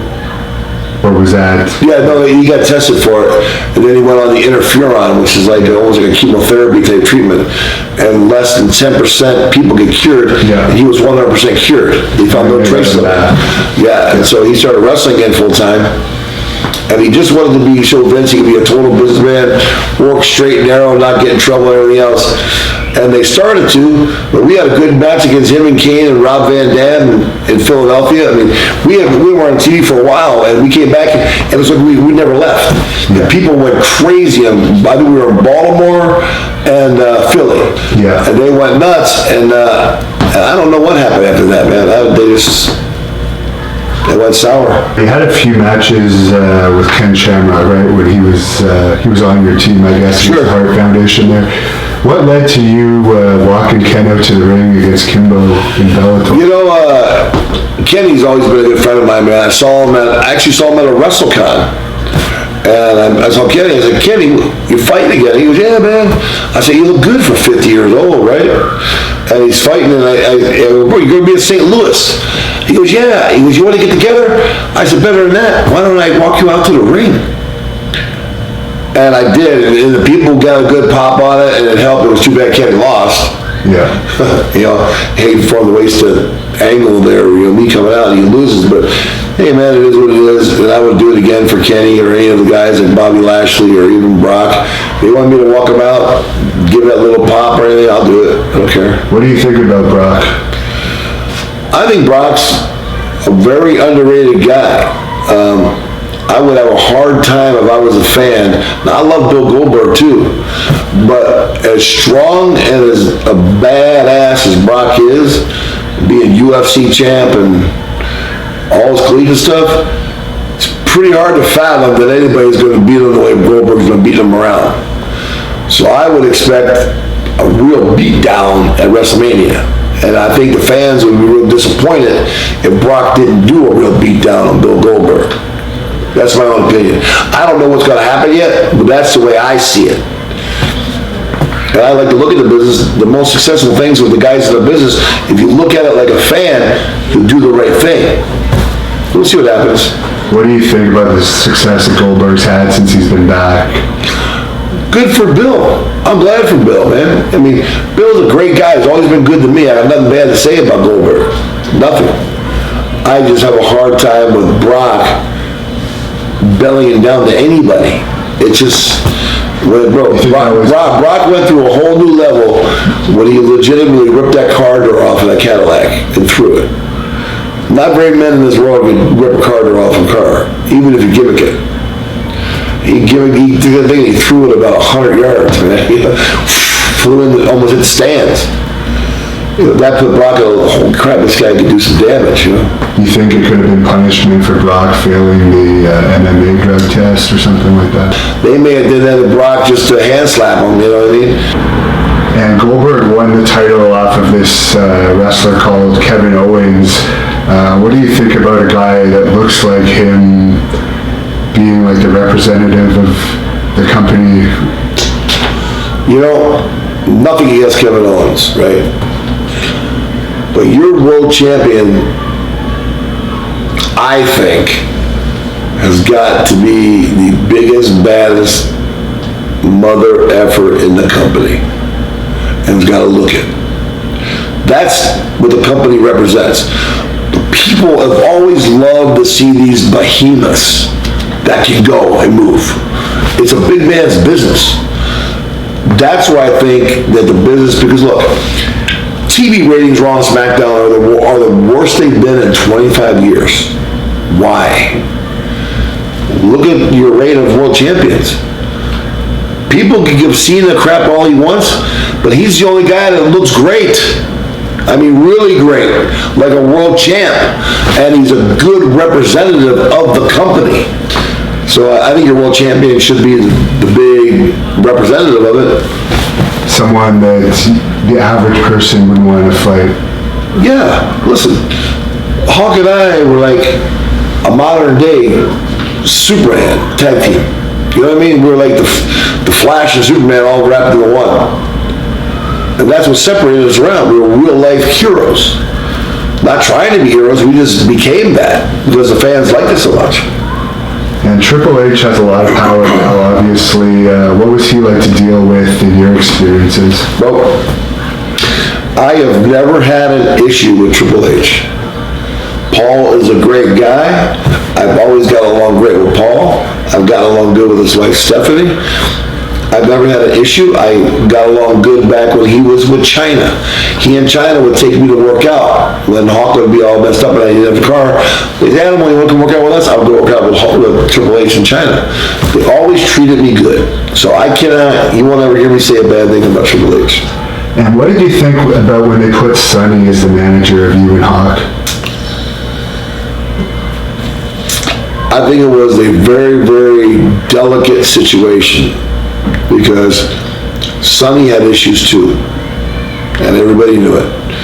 And Hawk and I, besides Paul Ellering, we didn't need no other manager. And especially, nobody's going to believe that a girl is going to be able to control the Road Warriors, or Legion of Doom at the time, right? And Sonny, in Madison Square Garden one night, the first night she was with us, was walking around all sewn up, which is a muscle relaxer pill. And I told her, I said, do not get in the way of my spikes. You know, because we flip around the ring so far, and my big spikes came with a hairline scratch on her cheek. I came back after the match, and Mr. Man says, she messed up. And I nodded yes. I'm not gonna lie, man, you can see it on tape. Everybody in the sold out 22,000 seat arena could see it. And right, boom, she was gone. What do you think that she's now gotten to the point where she's done porn videos and stuff like that? You know, well, she was with Chris Candido, right? Yeah. She was really, back then, a sweet girl with Chris. When I first met her, she was sweet. I hate to see anybody that would have to turn to that to make money, right? I actually feel sorry for her, because it's a really embarrassing crap. I mean, let's face it, really embarrassing stuff. I don't know what I would do if I ever had anybody I really knew close to my family that would ever have stooped to that, man. I would try to do my best that they wouldn't have to. And she's at a point in her life now, I think she's in jail. Something's wrong. Yeah, she's in jail, man. She had warrant at the warrant and missed court dates and stuff and still in jail, I think. Oh, DWI type thing or something, because she did have outstanding things. Offenses. Yeah, and too many offenses, they threw her in jail to make her learn, but I feel bad for anybody that's in that situation. And China actually, I was reduced to doing porn too, I guess that must have been. Well, what is one of the girls in our business reduced to doing porn? Yeah. I mean, China worked so hard to be the eighth wonder of the world, like they called her, to be so different in our business, to transform her look when she was lifted heavy and did the cheekbone operations, and she looked just like her sister does. She got a twin sister. And man, I just felt bad for her, man. She must have had a real bad self-esteem problem. Right. It's hard for me because I love China, and then Sean Waltman was her boyfriend, Yeah. X-Pac, who was a good friend of mine. Never lived in Minnesota, so I felt bad, you know. And this isn't porn, but what do you think, since the subject of what happened with Paige recently? I guess someone stole her cell phone and these videos came out. Oh yeah, her own personal videos? Yeah. You know what, man? I think the person that stole those videos should be thrown in jail, bro, locked up. Because you invaded Paige's privacy. That's her own personal stuff. Anybody that's alive should be able to film what they want, their own personal stuff. I don't care who she's doing it with or what she's doing. I heard of it. I never knew who it was with. It was where, I guess there was two wrestlers. I didn't see the tape, but I guess it was two WWE wrestlers. One's still under contract, and another one has been released. Who's their names? Xavier Woods and I forget the other guy. Xavier Woods is the one that's still under contract, and another guy, I don't really watch it now, so I'm not very familiar, but it was pretty embarrassing footage, unfortunately. Well, I imagine it is, with two guys on you, it must be real embarrassing, but you know, hey, I suppose whatever floats your boat, man, you know, what are you gonna do? Yeah, particularly since, I guess she's engaged now and maybe even married. So it was an old video. Yeah, and one of the guys is actually married too. That,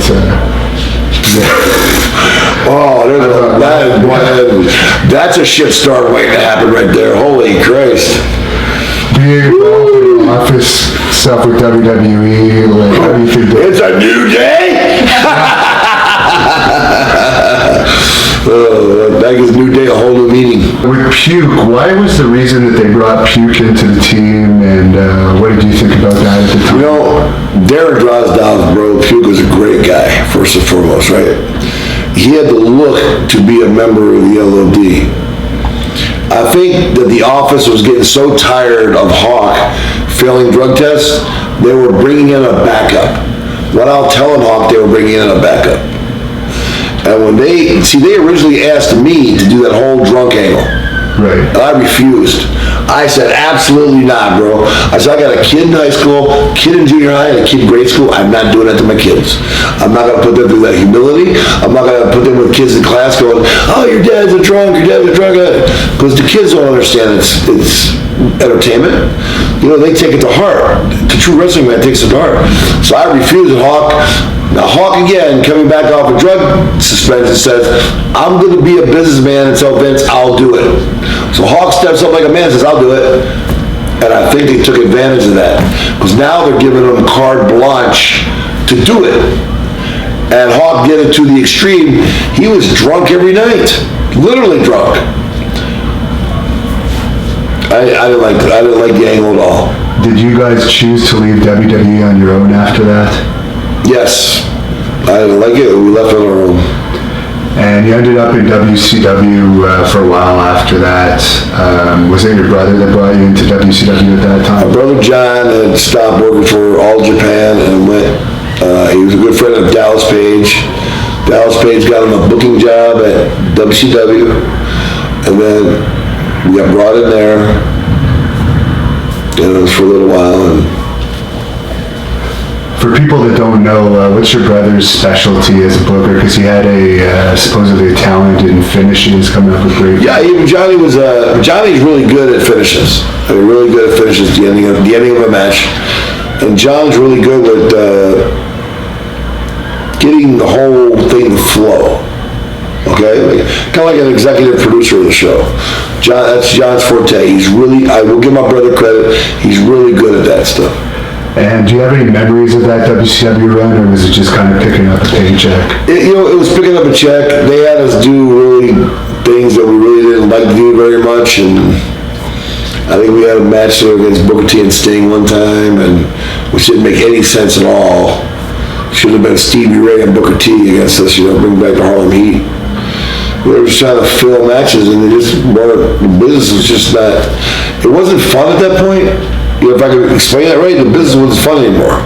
Was Vince Russo involved in it at that time? Or was Bro, I don't know what to say about Vince Russo, because I don't really know how much involvement he had, but I heard he had a lot of involvement in writing the storylines and stuff. And for whatever reason, either both the WWE, WWF, or Vince Russo's involvement, they never, for some reason, wanted to push us. Not that we needed a push, because we were already over. We were going to be over whether they pushed us or not, but if they would have pushed us, we would have been over the top Hogan stuff. I mean, and they looked foolish because the company lost out on all that money. You're probably talking hundreds of millions of dollars in merchandise. And if they would have pushed us, they would have made that. Were you still under contract with the company when it went out of business? Or when it was sold to Vince? Yeah, I was part of the very last video when Vince was on saying, hey, Rick Steiner, hey, Roadrunner Animal, you guys can come over here. Everybody else can leave. When Vince said that, he let Steiner and I come over. I mean, I was right a part of that. Yeah. Did you go right away, or did you let your contract run out?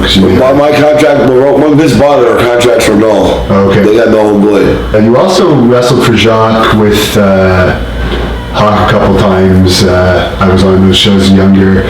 Jacques Rougeau in Montreal. There was very big crowds for those shows, but there was some talk that Hawk did some damage to one of the Harleys. Oh, bro, it was the funniest story. You gotta, okay. This guy brings his, first of all, he tells us we have 2 Harleys to ride. Yeah. And we get there, we got 1 Harley. I said, what, I gotta ride in a freaking sidecar? They literally got a sidecar in it, bro. You remember the old Hogan's Heroes show? Yeah. Yeah, when the German general was driving, like Colonel Klink would drive in the French sidecar, and they had the big fat sergeant driving it, right? I said, bro, I look like stupid here. I look like, to be honest with you, like somebody's bitch sitting in the sidecar, right? Yeah. And now it was in a hockey arena, and they had the hockey doors where the Zamboni comes out, right? They only had one side open. And I'm looking at that thing, I'm looking at the bike, and I'm asking Hawk, and I'm thinking to myself, is that bike gonna fit through there? Hawk now is all sobered up, and he's been drinking too. Messed up like crazy. Animal, I got a Harley. Well, yeah, you got a Harley. You bought a Harley and you left it at my house for 4 years. You didn't even ride it. Because you bought a Harley, because Hawk was living with Missy Hyatt at the time. Yeah. Moves down to Tampa, leaves his Harley in Minnesota with me for 4 years. I'm the one that rode the Harley, not Hawk, right? So, it was the funniest thing. Hawk goes, Animal, I'm an expert at driving motorcycles. I'll make it through there. Well, bro, he takes off and he starts going, gets about 5 miles an hour. This is a vintage collector's motorcycle. Rips the lights right off the side of the sidecar on both sides, rips the gear shift pedals, bent in now. Oh, bro, I actually climbed over the sidecar and started walking to the ring without Hawk. And Hawk comes stumbling behind me. We left the motorcycle right there, we're stuck between the door. Yeah. You could hear the guy taking it out, backing it out, and glass and shit dropping on the hockey rink and everything else. Oh, bro, it was so funny. I remember Jacques Rougeau came afterwards and says, you owe me 20, he wouldn't pay us all our money. I said, Jacques, you give me all my money now, bro. I didn't do nothing.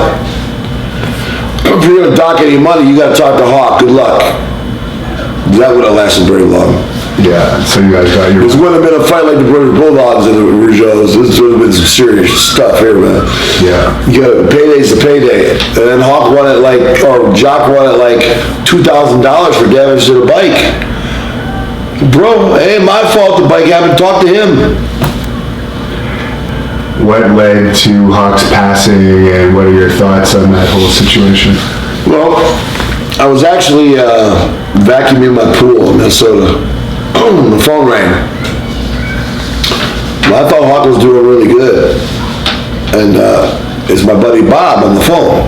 Bob Muller, who takes photos for George Napolitano at the time, right? There was two big magazines. This was the other big one. And so, he says, hey man, I said, Bob, how you doing? He goes, you talked to Mike today? Hawk? I said, no, why? He goes, has anybody called you today? I said, no, why, man? On Saturday, it's a day off. Why would anybody call me? He goes, Joe, Mike died last night. I said, what? Yeah, he died, bro. And I sat down on the steps of my deck, man, and I cried like a baby. I'm saying, man, not only did I lose my partner in wrestling, I lost a brother and I lost a friend. As messed up as he was, I love the guy. You know, I was a proud man to say that. Hawk and I were like glue, stuck with each other, made a lot of money together. To this day, look, 34 years later, we're still touted with today's tag teams as the #1 tag team ever in wrestling, even with the new guys. And that says something for what we did as a team, right? And man, when he died, bro, it was like someone took a stake and just drove it to the heart. It was bad, man. It was a bad time. I heard that there were some kind of medicine on the table when Hawk died. I don't know what it was. But I know that he was moving his wife. They had a condo on the beach that kept getting pelted by sand during a storm. He moved inland a little bit to a house. And he moved and he wanted to move all the heavy stuff so his wife would have to lift it, Dale. And he goes, honey, I'm gonna go down and lay down for a little bit. And my back's sore, just rest for 3 hours, come get me at 3 o'clock in the morning, we'll finish. Little Dale goes up there and wake him up at 3 o'clock and Hawk was gone. And that was it. So the official cause, I guess, was a heart failure or something? They said heart failure, yeah. Did you know that his health was... No, man, I think his heart was worse than he was telling me. And I think that it was only a matter of time after he got diagnosed, in Australia when he had his heart problem. Yeah. And I saw it was a matter of time. Because once he got the green light, and the guy says, you're healthy a little bit again, he went right back to boom, A to Z. Right. You can't do that, not with a bad heart. What's your greatest memory of Hawk of all time? Man, the greatest memory of Hawk, that's a tough one. I got a lot of funny ones, I got a lot of good serious ones. I remember Hawk during the war games being the last guy in and literally knocking out Arn Anderson, Tully Blanchard, and Lex Luger with 3 clotheslines. Bam, bam, bam, and all 3 later, half out. Because Hawk was waiting, 5 guys go in 2 minutes at a time, and Hawk was the last guy who had to wait like literally 30 minutes to get into the ring, and it was like a ticking time bomb. That was a pretty good one. Another one, man, the greatest moments with Hawk, man, is just the way he never had any kids of his own, but he was great with my kids. He always thought of my kids as his kids. And when my son James was in high school and was becoming a stud in football, Hawk was as proud as I was of my kids. My son Joe, and playing hockey, and my daughter Jessica, he was proud of all my kids, man. And you went back to WWE after Hawk's passing. Was that tough to go back, or? Yeah, man, it was tough to go back, and it was tough to go back to the Legion of Doom thing. And I really struggle with that. Do I put Heidenreich over as a member of the LOD? How do I work that in? I try to work it in that we got Heidenreich in Hawk's honor to continue the tradition. But, they didn't let me elaborate on it enough to get that point over with the fans. And, it worked. When we won the titles, we got a great reaction out of it. But then until Heidenreich had some issues, and then it all went south. What was your memories of the title win over, I guess it was Eminem at the time? Well, Eminem was a good, hot, girly tag team at the time, man. They reminded me a lot of the Rock and Roll Express. The girls loved them. They were good-looking kids. They could move around. They were really good. Johnny Nitro and with Joey. Yeah, Joey Mercury and Melina. Yeah, Melina was great too, man. She was a good part of the act. She's a very good manager for a girl. I mean, she's really good.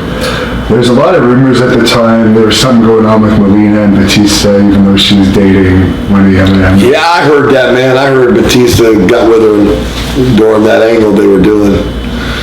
I don't know. Weird things have happened in wrestling. I wouldn't doubt it. What do you think about Batista? I like Dave. I actually knew Dave before he was all ripped up and was Batista. He came to our place, the gym in Minnesota, and trained there for a while. And he was just a big, probably around 400 pounds, man. He was a monster. And then, Dave was always good to me, so I really got no complaints. And were you traveling with Heidenreich during the time you were teaming with Heidenreich? Yeah, that was kind of a bitch. I'd be there at the airport or with the rental car waiting, and he wouldn't tell me he changed his flight. And, or he would miss his flight and not call, or, I found myself chasing him down a lot, and that got to be a little bit hectic for me. Do you think if he had himself together more at the time, the team could have gone on to greater heights? It would never have been as good as Hawk and I, but we still could have been the most over team in the company. Horse guy is in a bad shape, man. Yeah, I actually feel bad for him. I asked him to explain, what happened, and he explained that it was his fault and that he was missing or coming up late. At one time, seriously, I love the guy, but he got pulled over. He was actually sleeping in a rest area on the highway in New York, one of the freeways. You can't sleep in the rest area. And when the cop went to knock on the window, he was bleeding from his ears. Which means he was doing too much up his nose and his sinuses and everything, doing too much coke, right? And so, they said, you get it, and then he got arrested for it, and then he got in trouble, and then he got suspended. We had just gotten the WWE titles at the time. And they were really trying to push that Legion of Doom thing, and then he did that. Yeah, it screwed it up, I guess, for both of you. Well, the bad thing for me when I did that too, Hawk had already been dead for 8 years. And I did nothing, wasn't even working out hard. I mean, I was not in the best shape. I just, I took like 4 years off and did nothing but aerobics and was trying to drop weight back down. Then they called me up and said, hey, Stephanie McMahon says, hey, you want to join us in this WWE thing? It's going to be my gig.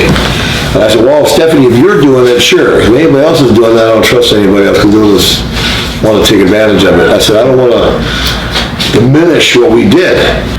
I mean, he was unreliable.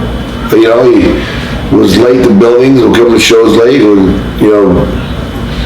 have a horrible match. You can't do this stuff, man. You got to be a businessman. Did you guys train together in the gym? No. We never trained together. We would go to the gym at the same time, man. We never trained together, no. And they put you with Matt Hardy teaming a couple times. Yeah. How did you like that? Man, and all that stuff after Heinrich got fired was just all filler stuff. Yeah. And I see the writing on the wall. I wasn't into it. And they tried to make me the Road Warrior without my face paint on, which I hated. Because this is my marquee. This is my stamp. This is me. And they felt it really didn't matter if I had face paint on or not, then why in all the video games, when you go to make the character, you can make me with my face paint with the spider. If it's not that important. You know what I mean? So it is important. It's a trademark. So I guess you're ultimately released. I know it's not your brother's fault because he just follows orders, but what's it like having your own brother have to tell you? Well, man, you know what I thought it was? To be honest with you, in all honesty, I thought it was a dick move of the company. It was a dick move, and it was a low move. If they wanted to do that, I think the boss should have told me himself. Don't have my brother come on. My brother coming on is just another dig at us. That's the way I took it. And there's a lot of stuff that happened like that within that company. And, they weren't very, no loyalty, man. Loyalty to the wrong guys, for one. But no loyalty there. Have my old brother come and say, hey, Joe, we got to release you. I actually told my brother? I said, that's all right, I was going to quit anyway. I said, I about had it with this shit. So I told him. I said, you change and take my paint off, and I said, that's stupid business. That's just a dig. That's stupid business to do that. Why would you take the paint off? That was animal. Yeah, it's like starting from... Yeah, man. Stupid. And you ended up getting inducted into the Hall of Fame in 2011. Were you happy about that? I had mixed feelings about it because I thought it was about 10 years too late. Right. When you have guys passing away like Eddie Guerrero and guys that died within the same year, or you got a guy like Sting was in and he still wasn't even retired. Right. What are you talking about? You're not going to put in the most successful tag team of all time for 10 more years? Are you kidding me? If anybody should have been put in before they retired, it should have been us. And I'm not being egotistical about it. I'm being real. Name one other tag team in the world that has sold out around the world. That has WrestleMania events everywhere around the world. I'll tell you how many. 0. And that really kind of pissed me off, to be honest with you. That and the fact of them not hiring me as an agent pissed me off. It's insulting. Me not doing WWE Fans Fest or in WrestleMania when I got 10,000 people asking me, Adam, why aren't you over at Fan Fest? Why aren't you over at WWE Fan Fest? There's a mannequin there with your spikes on. Why aren't you there? It's insulting. And it's stupid. It's stupid, egotistical, narcissistic business. It doesn't make sense. Who do you think has something against you there now? Oh, friggin'. Vince won. Because everything in that company runs through Vince McMahon. No matter if Hunter's running the show, it runs final say through Vince. If they get a TV all written up and they want to change, Vince will come in the 9th inning and say, I don't like it, change it. And you got to scramble and do something different. All comes from Vince. See, one time coming back from England, Hawk threatened to kill Vince and his family. Because And there's a little bit of issues there. Our first contract, we did it on a handshake, and he knew, Vince, what the kind of money we were expecting. And when you're expecting a certain amount of money, and you're making $100,000 less, then the next year $100,000 less, then the third year is be $150,000 less, and we're no less over, we're even more over now, and we're making less money, there's a problem. And Hawk had a real issue with that. That's what drove Hawk and pissed Hawk off, when Hawk finally said, F it, I'm gonna do what I wanna do. And started really partying and doing what he wanted to do. That's what drove Hawk to that. And I hope those guys feel good that drove him to that. Listen, a man's responsible for his own actions, I get that, but it was that situation that drove Hawk to be the way he was. Was Hawk ever actually part of a motorcycle gang, or did he just... No, bro, neither one of us were. Yeah. And what do you think about a lot of people don't believe it, but the Dudleys say sometimes that they are the greatest tag team of all time? Are they? Okay. Let me sum this up. I got nothing against Stevie or Bubba and Devon, great guys, right? Love them. They were good back at ECW in the early years, right? I'm going to say this. But here's the bottom line. You can say you're the greatest when you've won the WWE Championship so many times, or the TNA Championships. But come in my shoes where you've won 14 different world championships. Now I'm talking Australia, Mexico, 6 different Japanese company belts. All, AWA, NWA, WCW, WWF, WWE. Right there you got 12 championships. And not only you're going down to Portland, working with Don Owens, winning those Portland titles, and then going to Mexico City, winning the Mexican belts with Kensuke Sasaki. I've been a part of 14 different belts. Even Hawk and I have been at least 10 or 12 titles, different titles. The only team ever to take the international belts out of Japan and defend them against the AWA, the NWA, AWA, and not WWF, but those titles and the WCW titles, and made the international belts famous. They ain't done that. I'm nothing against the Dudleys, right? But just for people that let's be real, and let's be real to all the fans out there. You got to be real when it's time to be real, and be honest. Listen, Hulk Hogan was the greatest single thing that ever happened in this wrestling business, and I'll be the first one to say it. When something's true, you got to say it. The best entertainer ever to come out of this business is The Rock. Number one best entertaining guy ever, has set the wrestling standard that nobody will ever match. The guy did like $170 million profit this year. No wrestler will ever do that ever in movies. I'm the first one to say it. So when the Dudleys come out here and say that kind of crap, they need to really think about it before they open up their mouth and say, okay, did we really do anything that was better than the Road Warriors? The answer is simple, no. Plain and simple. Are they great? Yeah, they're great. But they're not the Road Warriors. They're not going to go down in history as a legendary status. If there could be a second team, in your opinion, who would be your favorite tag team to have watched, for instance, throughout the years? Would the Steiners be up there? Steiners are right up there. Yeah. Steiners are up there. Who also are? There's a lot of really not rated well tag teams, okay? The Horsemen, phenomenal. Tully Blanchard, Arn Anderson, 2 great. They helped Hawk on IL, crazy. Midnight Express, the Rock and Roll Express, so underrated as far as tag teams go.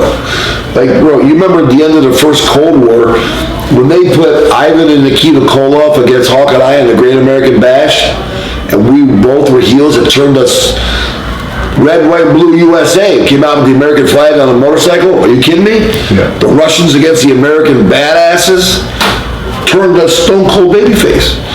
Good guys. And from then on, we never looked back. There were some great teams. Crusher Khrushchev by Barry Darsow, Smash, was Crusher Khrushchev and Nikita Koloff.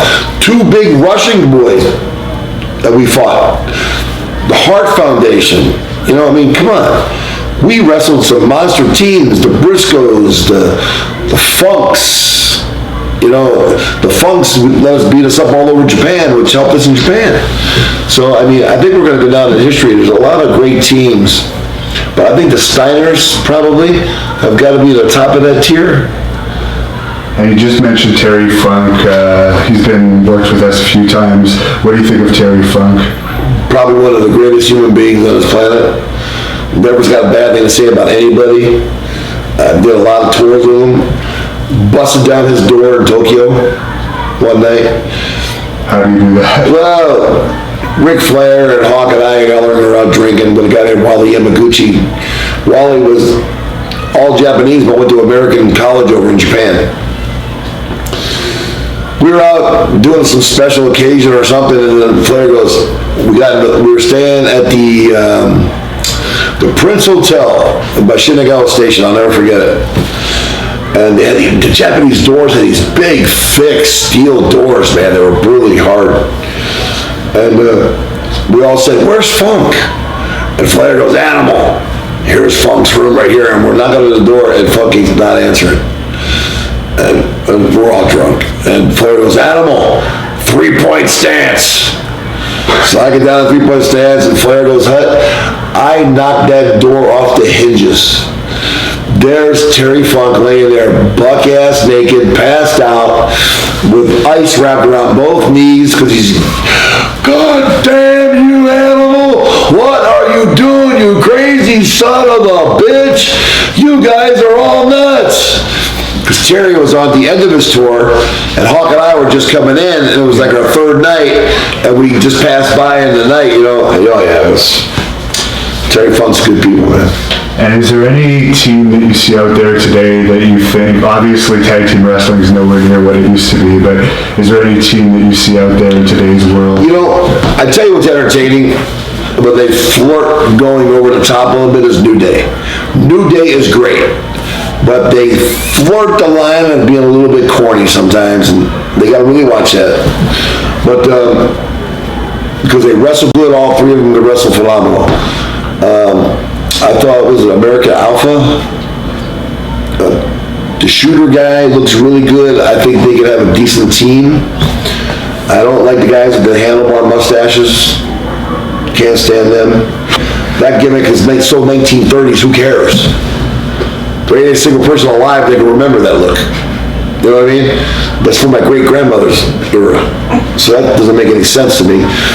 I actually don't mind with Big Cass, the guys that do the New York gimmick. They're kind of funny. They got to really learn how to wrestle first. Everybody asks me about the new guys that Paul Ellering's with. They're with a great teacher, that's all I'm going to say. They got a lot of polishing up to do before they can even think about getting to the WWE, and the WWE knows that, that's why they're not there. And the Ascension needs to quit trying to be the Road Warriors. You're never gonna be the Road Warriors. No way, shape, form, or how, build, action, wrestling, nothing be the Road Warriors. Let it alone. Let it alone, let it alone, let it alone. That's my advice for them. Just leave it alone. Because if they were doing the gimmick, I wouldn't try to copy them. So I don't care what the office would say. I say, listen, man, that ain't right. The Road Warriors are in a league of their own. Why do we keep talking about them? You know what I mean? They need to let it go. And I'm just going to brush on this quickly. They now have this new show for 205-pound weight classes. They have a European champion that looks like a midget almost. What do you think of this new thing that they're going towards where it's smaller guys? Well, I think they're doing that because they're doing a lot more stuff in the UK. I think the UK attendance is way better than the US from what I hear. I got a lot of buddies. I go over to the UK a lot, so I hear about it all the time. A lot of time it's not believable that the littler guys that are under 200 pounds can even beat the big guys. And it's not. There's very few Daniel Bryans in this world. He was a freak in our business. Very few Rey Mysterios in this world. You know what I mean? That people can believe in. But you gotta be able to perform to believe in it. So I think it's a good class for the guys, small guys, to learn to do things. we'll see how it goes. It may last for a while, it may just be a short-term thing. And you're involved in a company with Shane Douglas now. Do you want to talk about that? Yeah, man, there's a new company getting ready to start. You know, Shane Douglas has been working on this for 4 years with a gentleman named Bill Townsend. Company's going to be called Revolution out of Las Vegas. And all I got to say, man, is people stay tuned. Because once we get rocking and rolling with it, there's going to be some there's a lot of great wrestling talent out there. There's a lot of great former WWE guys who are disgruntled. There's a lot of former TNA people that want jobs. There's a lot of people wrestling present now that are going to break their contracts so they want to go there. You know, it's going to revolutionize the wrestling business. Creative Wrestling Revolution's the name, but it's Revolution Sports Inc. is the company. And the company's not just wrestling. It's Muay Thai, it's a boxing, it's a lot of things. It's creative, it's the out-of-the-box sports. You know, so it's going to be good, man. It's going to be a really good program. And you just mentioned TNA briefly. Could you just go over briefly your time there and what you think of the new ownership now and Jeff Jarrett? Well, you know, man, I like to be a friend of the new ownership because I think the new ownership needs help. And I like Jeff Jarrett a lot. He's a good friend of mine. But another company, you got guys like me sitting around that got 34 years of knowledge in the wrestling business. Hello? Quit bringing in the guys that have got 60 years of schooling because they're outdated. They don't know. But someone like me whose gimmick is still popular with the young crowd today, let me get in there and help the guys. You know what I mean? Not that I would want to or would go. I would entertain the situation. But my dedication right now is to Shane Douglas and Revolution, right? But I would hear those guys out. I think they're dumb for not asking guys like me, not asking guys like Shane, not asking guys like, you know, Shane's a former world champion too, ECW world champ, right? What their opinion is to come in there and help, they need help. It ain't the guys in there wrestling, they need help. Right. You need a face. Why would you not take one half of the greatest tag team ever and put them on TV to be a guest commentator or to help somehow to get the face out there? It's merchandise, it's business, it's creating interest. Yeah. And Jarrett already was in control of the company at one point. Yeah, that didn't work. Jeff's a great guy, great mind. I like Jeff Jarrett a lot. I don't know where it's going to go from here. I don't know if Jeff's running it. I don't know what's going on, but I wish him luck, man. This business needs 3 to 4 major companies, and I hope it gets there, and I like to help it get there somehow.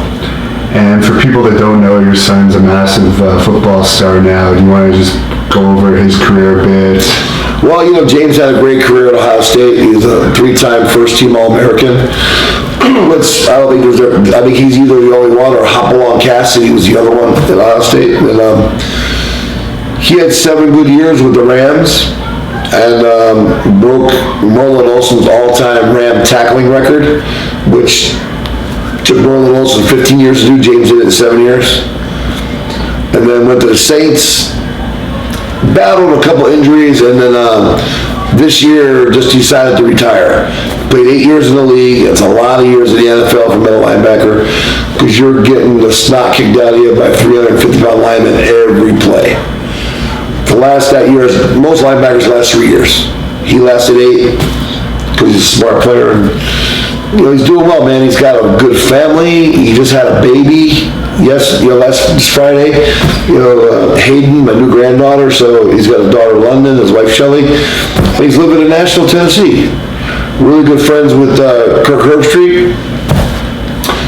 I think he's going to go into ESPNU and do the announcing deal, but you never know. I think he's going to coach someday. He's either going to do announcing or coaching. So you can't see him getting into wrestling at this point? You know, financially, he doesn't need wrestling. You know, he's financially independent. It will be for the rest of his life. So he's got enough money where his kids have plenty of money. You know, so that way he's blessed in that fact, and he's got rewarded that way. But he's a hard-working kid. If you ever wanted to, I would give him my honest advice about it. You know, and help him out.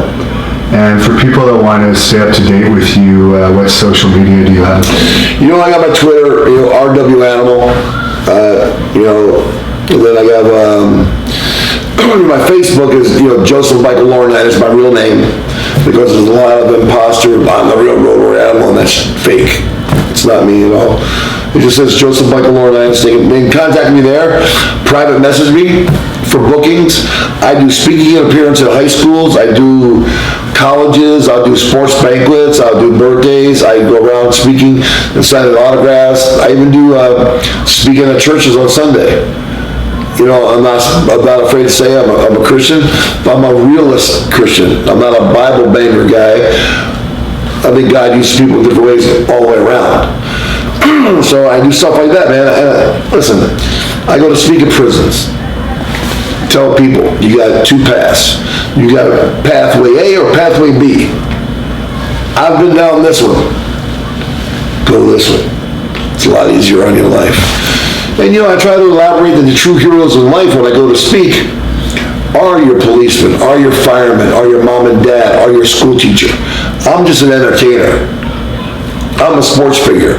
But I think sports figures do have a responsibility to the public, and that's what I try to portray. And do you have any message you want to give to your fans that are going to watch this for the past hour or so? Hey man, come on out wherever you see me. Wherever I'm doing an appearance, come on out and see one half of the greatest tag team of all time. I don't know how much longer I'm going to be doing this appearance stuff because I got brand new shoulder pads. You come out and see me, you get to put my pads on and be a member of the LOD for 5-10 minutes. You know, and Hawk and I were untouchable for so many years. This is my way of giving back to the fan. So I'm happy to see everybody. I'm happy to say hello. I do autographs every weekend somewhere around this world, man. And I'm traveling from, I gotta go to Qatar, I think it's called, Qatar, over by Saudi Arabia. I gotta go there. I go to the UK. We're getting ready to do business in China. I just got back from Japan, so I'm all over the place, man. So come see me. It'll be a good experience for you, man. Good Christmas card. Ho, ho, ho. Well, we really appreciate you doing this interview, and to finish off, could you give us What a Rush? Yeah, man, you know what's going to be at the end of the day when you see one of the Road Warriors, and in the words of Hawk, it's going to be,